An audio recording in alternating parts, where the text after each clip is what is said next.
Mobile पर DPK news देखने के लिए डाउनलोड कीजिए डीपीके न्यूज ऐप और देखिए लाइव न्यूज। डीपीके न्यूज हरदम आपके साथ। डिजिटल इंडिया का डिजिटल चैनल डीपीके न्यूज, एक कदम सच्चाई की ओर।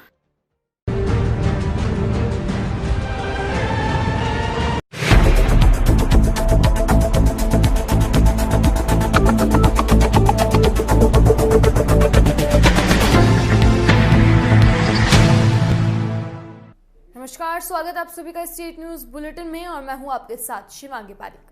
तो चलिए बुलेटिन की शुरुआत करते हैं, लेकिन उससे पहले नजर डालते हैं हेडलाइंस पर। जम्मू कश्मीर को लेकर सेना के टॉप कमांडर बोले, घाटी में आतंकियों की ताकत दशक में सबसे कम। 10वां बाद स्कूल में बजेगी घंटी, 9वीं से 12वीं तक की कक्षाएं कल से होगी शुरू।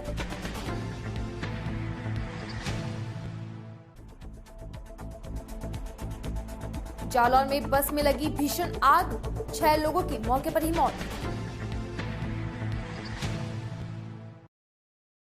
और अब खबर विस्तार से। जम्मू कश्मीर में भारत आतंकवाद की समस्या से जूझ रहा है। इसी बीच कश्मीर में चिनार कॉर्प्स के general officer in commandant lieutenant general BS Raju ने राहत देने वाली खबर सुनाई है। उन्होंने कहा कि बीते दशक के दौरान घाटी में आतंकियों की संख्या अभी सबसे कम है। इसी दौरान उन्होंने पाकिस्तान पर कश्मीर घाटी में अलग अलग तरीकों से आतंक फैलाने के आरोप लगाए हैं। एक न्यूज चैनल से बातचीत में लेफ्टिनेंट जनरल राजू ने कहा कि 2020 में आतंकवादियों की नियुक्ति पूरी तरह नियंत्रित है, खासतौर पर 2018 की तुलना में। उन्होंने जानकारी दी घाटी में आतंकवादियों की वर्तमान संख्या 217 है, जो कि बीते दशक में सबसे कम है। खास बात यह है कि जम्मू कश्मीर में भारतीय सेना ने भी अपनी SOP में बदलाव किए हैं। कुछ दिन पहले आई खबर के अनुसार सेना आतंकवादियों को मारने की बजाय उन्हें सरेंडर करने पर जोर दे रही है। राजस्थान में कोरोना वायरस संक्रमण के कारण 10 माह से बंद स्कूलों में फिर से रौनक लौटेगी। सोमवार से 9वीं से 12वीं तक के स्कूल खुल जाएंगे। अब स्कूलों का नियमित संचालन होगा, लेकिन क्लास ऑफलाइन मोड पर ही चलाई जाएगी। शिक्षा विभाग ने स्पष्ट किया है कि विद्यार्थी के स्कूल में आने के लिए अभिभावक की स्वीकृति जरूरी होगी। जो बच्चा स्कूल ना आना चाहे उसके लिए ऑनलाइन क्लास चलती रहेगी। शिक्षा विभाग ने स्पष्ट आदेश जारी किए हैं कि विद्यार्थी के स्कूल आने के लिए अभिभावक की स्वीकृति जरूरी है। जो बच्चा चाहे वो स्कूल आ सकता है, जो बच्चा ना चाहे वो ऑनलाइन क्लासेस ले सकता है। हालांकि बताया जा रहा है कि 99% तक बच्चे स्कूल आने को तैयार है।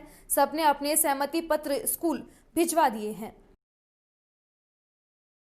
कुचामन सिटी निकटतम ग्राम राजपुरा के विनायक हर्बल में शनिवार को फिल्म जगत के कई सितारे नागौर जिले के कुचामन पंचायत समिति के राजपुरा में पहुंचने पर विनायक हर्बल के राकेश कुमार द्वारा राजस्थानी अंदाज में माला व साफा पहनाकर स्वागत किया गया।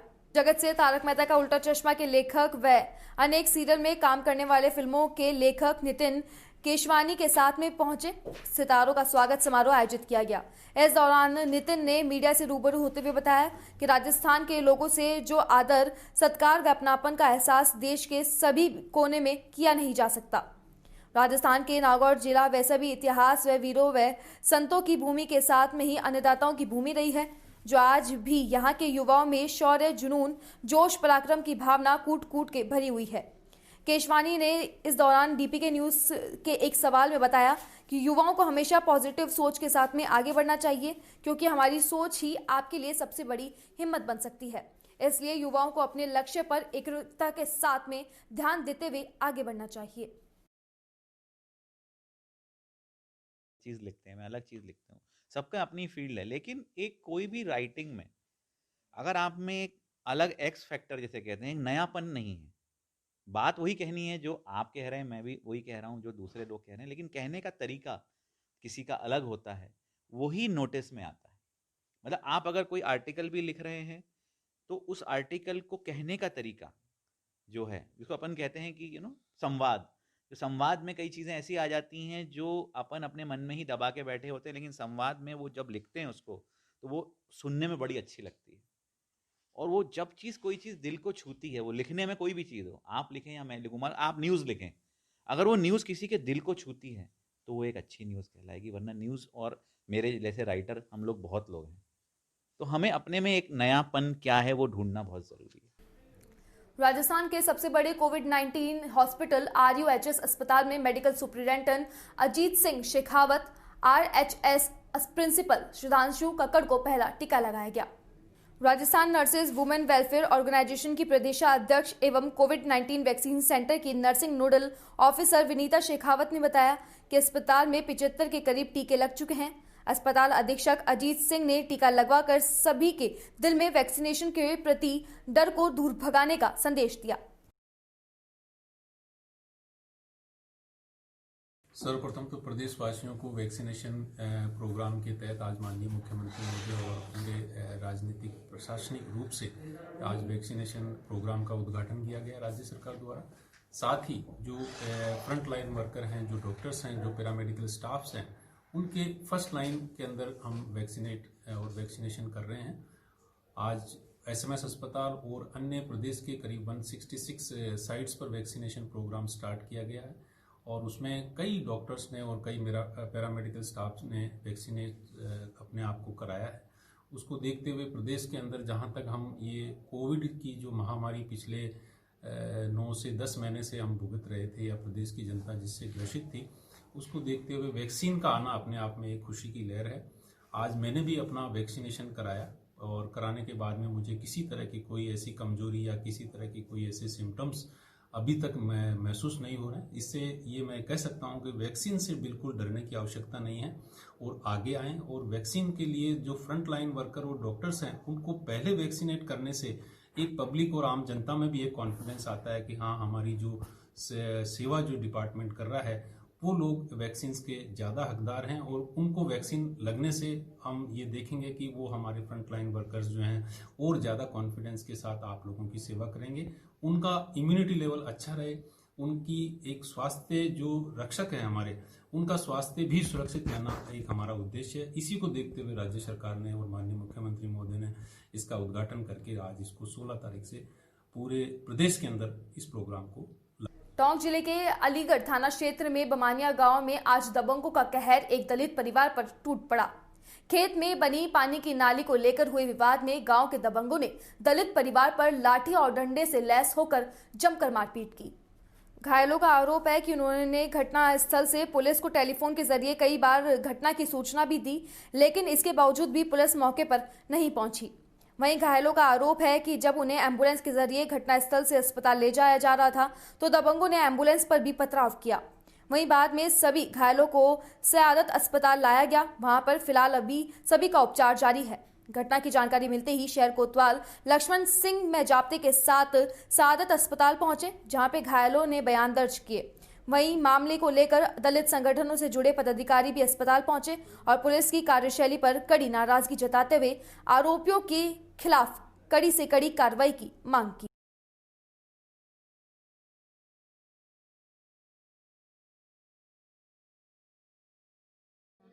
ये क्या बात हुई थी आज, क्या बात होगी? वो हमारे वहाँ पे ना जो नाली थी जो 20 साल पुरानी थी, हम लोगों ने उसको साफ करने के लिए मतलब पाइपलाइन हमारे दूसरे खेत में पानी पिलाने के लिए लेके जा रहे थे। तो उन लोगों ने ऐसे मतलब हमें वो मतलब निकालने के लिए मना कर रखा था। तो ऐसे कुछ गाली गलौज हुई, उन्होंने गालियाँ निकाली और फिर पापा ने बोला, उन्होंने भी बोला, तो वो घर पे आ गए। तो घर पे आके मम्मी पर हाथ उठाया, तो मम्मी पर हाथ उठाए तो उन्होंने हाथ उठाकर फिर लाठियों से मारा और फिर पत्थरों से हमें सब लोगों को मतलब पूरे परिवार के ऊपर पत्थर फेंके उन लोगों ने। कौन लोग हैं, कितने लोग थे, क्या बात? वो शायद 20-25 लोग थे और उनकी जाति गुर्जर जाति के लोग थे। वो गुजर लोग थे। ये बामनिया के थे, वहीं के रहने वाले हैं? वहीं के हमारे पास में रहते हैं। पहले कोई विवाद था? हाँ, पहले भी था। तो हम चारों को, मेरी माँ के 5 टाके लगे हैं और मेरे पापा के 3 टाके लगे हैं और हम दोनों को भी चोटों, इन हाथों में फ्रैक्चर आया है इन सबके और थोड़ी बहुत चोटें भी आई है, कोच भी आई। थाने से पर इत्तला मिली कि उनियारा के पास में बामनिया गांव में कोई आपस में झगड़ा फसाद होने की वजह से एक महिला इंजर्ड होकर भर्ती हुई है। इस इत्तला पर मैं था हॉस्पिटल में आया। हॉस्पिटल में आके देखा तो गीता नाम की लेडी जो आपस में झगड़े फसाद की वजह से इंजर्ड होकर एडमिट हुई है। और एडमिट होने पर कुछ लोग पानी के विवाद को लेकर आपस में झगड़ा फसाद कर रहे थे। उस झगड़े फसाद में इसके सिर में भी चोट लगी है और इसका इलाज जारी है। उन लोगों के खिलाफ अलीगढ़ थाने में प्रकरण दर्ज कार्रवाई की जा रही है। 4 घायल हैं।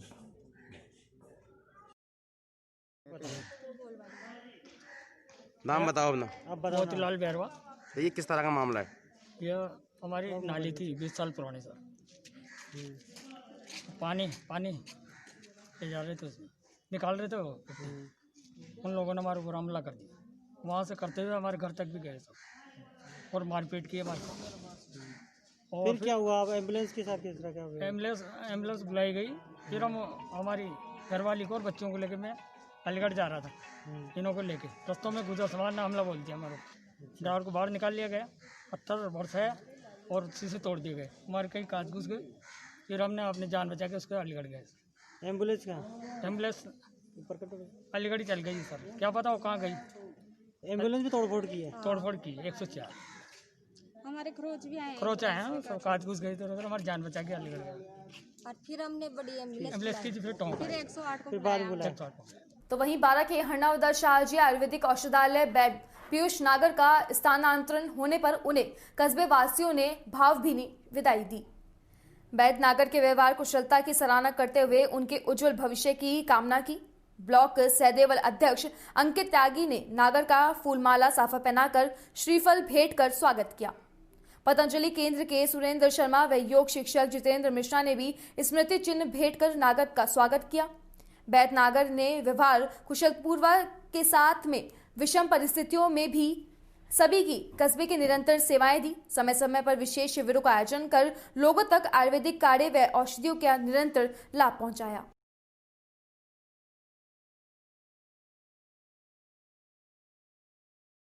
डीडवाना में ग्राम पंचायत कोलिया में रविवार का दिन देशभक्तमयी रहा, क्योंकि रविवार को कोलिया में शहीद दिनेश सैनी की मूर्ति का अनावरण कार्यक्रम आयोजित हुआ। कार्यक्रम में मुख्य अतिथि राजस्थान सरकार के उप मुख्य सचेतक एवं नावा विधायक महेंद्र सिंह चौधरी रहे, जबकि कार्यक्रम की अध्यक्षता डीडवाना विधायक चेतन डुडी कर रहे थे।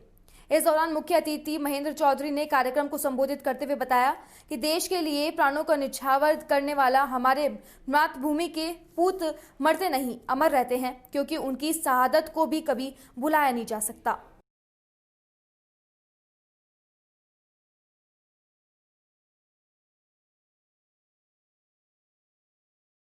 टोंक जिले के उनियादा उपखंड के बनेठा उप तहसील में जय भीम क्रिकेट क्लब की ओर से क्रिकेट प्रतियोगिता का समापन हुआ। फाइनल मैच हिंगोनिया और रानीपुरा के बीच खेला गया, जिसमें रानीपुरा टीम विजय रही। Man of the match Ranipura के धर्मराज चौधरी को मिला। समापन समारोह के मुख्य अतिथि ग्राम पंचायत सरपंच सुभद्रा मीणा व पंचायत समिति सदस्य नरेंद्र सैनी तथा विशिष्ट अतिथि युवा नेता यश करण सैनी रहे। अतिथियों ने विजेता टीम को 5100 रुपए तथा उप विजेता टीम को 2100 रुपए प्रदान किए। कार्यक्रम का संचालन मनोज चोमिया ने किया। इस मौके पर संबोधित करते हुए मुख्य अतिथि सरपंच सुभद्रा मीणा ने कहा कि हार व जीत एक ही सिक्के के दो पहलू हैं।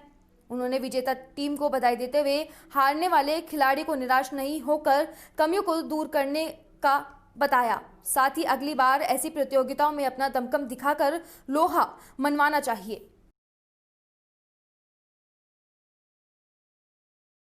वहीं जोधपुर के ओसिया में उपखंड क्षेत्र की मथानिया थाने में बालवरा गांव में बदमाशों ने एटीएम लूट का प्रयास किया, लेकिन वो उसमें सफल नहीं हो सके। एक वाहन ने वहां आने से बदमाश लूट करने में असफल रहे और वहां से एक सफेद कलर की पिकअप में भाग गए। इस बारे में सूचना मिलने पर मथानिया थाना की पुलिस मौके पर पहुंची और सीसीटीवी फुटेज के आधार पर आरोपियों को पकड़ने के प्रयास किए जा रहे हैं।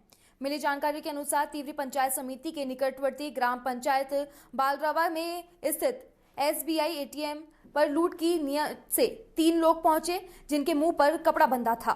वे लोग एक सफेद रंग की बिना नंबर की पिकअप के साथ में एटीएम मशीन को उखाड़ने का प्रयास कर रहे थे। इसके लिए बकायदा वे अपने साथ छैनी, हथौड़ा इत्यादि सामान भी लेकर आए थे।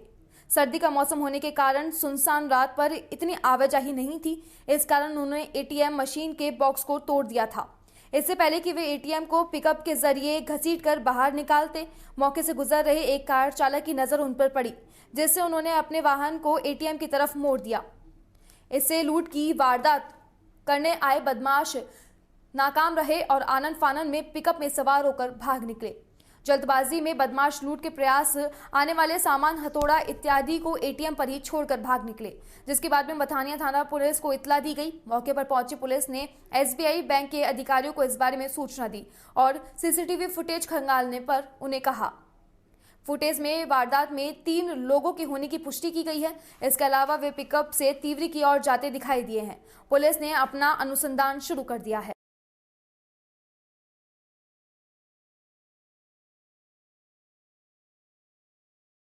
जालौर के महेशपुरा गांव में एक बस रास्ता भटक जाने के कारण मंडावला जाते हुए गांव में फंस गई। रास्ता पार करते हुए बस गांव के बिजली के तारों की चपेट में आ गई। ऐसे में बचने में विफल प्रयास के दरमियान पूरी बस करंट की चपेट में आने के साथ में आग की चपेट में आ गई। प्राथमिक सूचना के आधार पर 6 लोगों की मौके पर ही मौत हो गई। घटना की सूचना पर पुलिस और मेडिकल विभाग मौके पर पहुंच गए। वहीं फायर ब्रिगेड भी मौके पर पहुंची। हालांकि मौके पर पहुंचने के दौरान नुकसान काफी बड़ा हो चुका था। फायर ब्रिगेड, एम्बुलेंस, पुलिस विभाग के अलावा प्रशासन भी मौके पर पहुंच गया, लेकिन हादसा इतना बड़ा था कि आग बुझाते बुझाते काफी समय लग गया। घटना की जानकारी मिलते ही पूरा गांव घटनास्थल पर पहुंच गया। ग्रामीणों ने लोगों को बचाने का भरसक प्रयास किया। सूत्रों के अनुसार 2 बसें मंडावला के दर्शनों को ले जा रही थी। ऐसे में रास्ता भटक जाने के कारण बस महेशपुरा गांव में घुस गई, जहां बिजली के लटकते तारों की चपेट में आ गई। ऐसे में बस ने आग पकड़ ली और हादसे ने विकराल रूप धारण कर लिया। घटना के बाद जालौर में सार्वजनिक चिकित्सालय में लोगों की भीड़ लग गई। लोग घायलों को बचाने के लिए प्रयास कर रहे थे।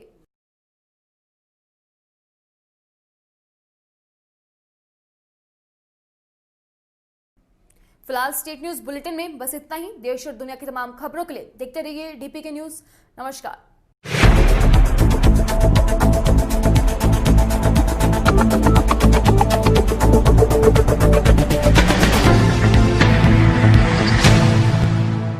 अब हर खबर आपके मोबाइल पर लॉगिन कीजिए www.dpknewsindia.com। हमारी वेबसाइट पर आपके शहर और राजस्थान की तमाम खबरें लगातार आप तक dpknewsindia.com के जरिए। मोबाइल पर डीपीके न्यूज देखने के लिए डाउनलोड कीजिए डीपीके न्यूज ऐप और देखिए लाइव न्यूज। डीपीके न्यूज हरदम आपके साथ। डिजिटल इंडिया का डिजिटल चैनल डीपीके न्यूज, एक कदम सच्चाई की ओर।